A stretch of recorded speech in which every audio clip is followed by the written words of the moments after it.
अस्सलामुअलैकुम दोस्तों, मैं हाँ ਤੁਹਾਡਾ ਦੋਸਤ ਮਹਿਮੂਦ ਅਸਲਮ ਔਰ ਤੁਸੀਂ ਦੇਖ ਰਹੇ ਹੋ ਮੇਰਾ YouTube channel daily life vlog. ਦੋਸਤੋ ਅੱਜ ਦਾ ਮਜ਼ੇਦਾਰ ਵਲੌਗ ਸ਼ੁਰੂ ਕਰਨ ਤੋਂ ਪਹਿਲੇ ਜਿਹੜੇ ਚੈਨਲ ਤੇ ਪਹਿਲੀ ਵਾਰ ਆਣ ਸਬਸਕ੍ਰਾਈਬ ਲਾਈਕ ਸ਼ੇਅਰ ਕਮੈਂਟ ਕਰਦੇ ਆ। ਤੇ ਅੱਜ ਇੱਕ ਭਾਈ ਨੇ ਦੋਸਤ ਨੇ ਕਮੈਂਟ ਕੀਤਾ ਸੀਗਾ ਮੇਰੀ ਵੀਡੀਓ ਥੱਲੇ ਟਰੈਕਟਰ ਚਲਾਉਣਾ ਸਿਖਾਇਆ ਸੀ।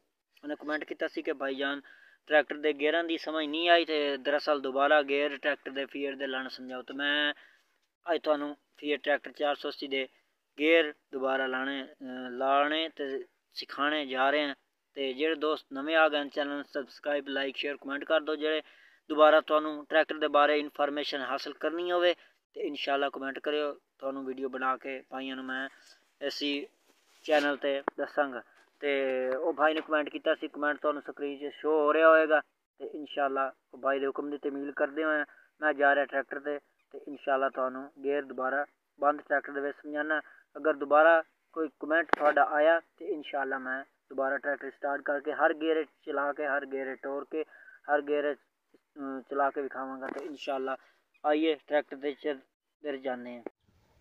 तो फाइनली दोस्तों आ ट्रैक्टर व फीएट जिहदे गेयरां दी तुहानूं टेस्टिंग कराने जा रहे हैं, समझाने जा रहे हैं। तो ट्रैक्टर देख लो, गेयर बक्सा है तो हिस्सा चेसी वगैरह फीएट ट्रैक्टर ताकि दोस्त समझण कि कोई होर ट्रैक्टर वेख लो 480 शो के उत्ते लिखे हुआ है।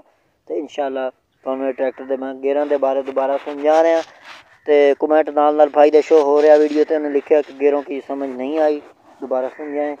तो यार तुम देख सकते हो फीएट ही है ट्रैक्टर, कोई होर नहीं है। गाजी 640 इन्हों के इक्को तरीके के गेयर होंगे ने। तो आज दोबारा मैं चेक करा रहे हैं रिम वगैरह सारा कुछ देख लो, ताकि थोड़े दिल च कोई गहम शहम जो कि इशी होंगे वो रह जाए बई ये ट्रैक्टर हो रहे तो गेयर नहीं हो रहे। देख सकते पिछे भी ट्रैक्टर फीएट है वो भी है। तो आओ थानू गेयर की गेयर बक्से ते बहदा पाया।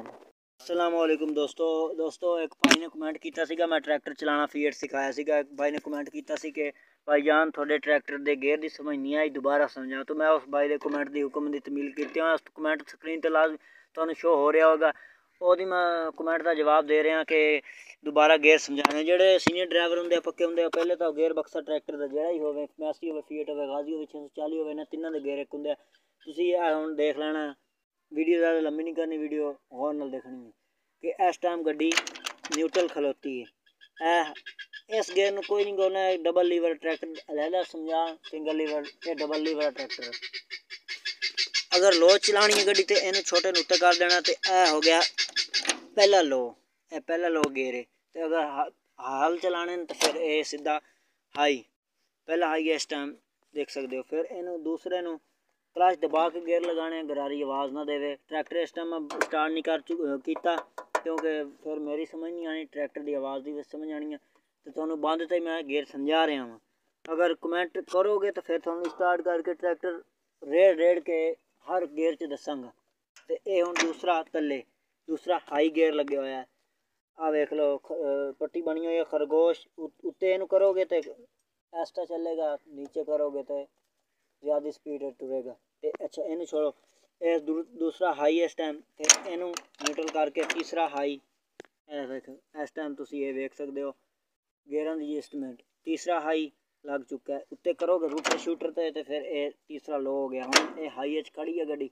फिर थल्ले चौथा ये वेख सकते पट्टी थल्ले ट्रैक चौथा, इस टाइम गड्डी चौथे हाई खड़ी है।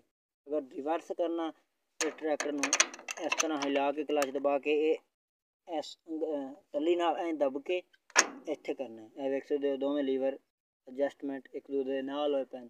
इस टाइम रिवर्स गेयर है। तो उम्मीद है कि भाई ने समझ आएगी होगी। अगर समझ नहीं आई फिर ट्रैक्टर स्टार्ट करके दसांगे। अगली वीडियो कमेंट करना लाजमी, तो कमेंट तुहानूं स्क्रीन पर शो हो रहा होएगा। तो भाई जान दी असी कमेंट का जवाब देने लई ये वीडियो बनाई है। उम्मीद है तुहानूं वीडियो अच्छी लगी होगी। अगर ट्रैक्टर के मतलब कोई होर वीडियो होवे, थोड़ी कोई होर दिलचस्पी या कोई मालूमात हासिल करनी हो तो कमेंट करो, इंशाल्लाह भाइयों नूं मालूमात दी जाएगी। तो ये देख सकते हो यह गेयरां दा गेयर बक्स के उत्ते एडजस्टमेंट ट्रैक्टर के गेयरां दी होई है। तो दुआ में याद रखिएगा। अल्लाह हाफिज़। तो बकाया थानूं और कोई ट्रैक्टर के बारे इन्फॉर्मेशन लैनी होवे इंशाल्लाह मैं थानूं दसांगा।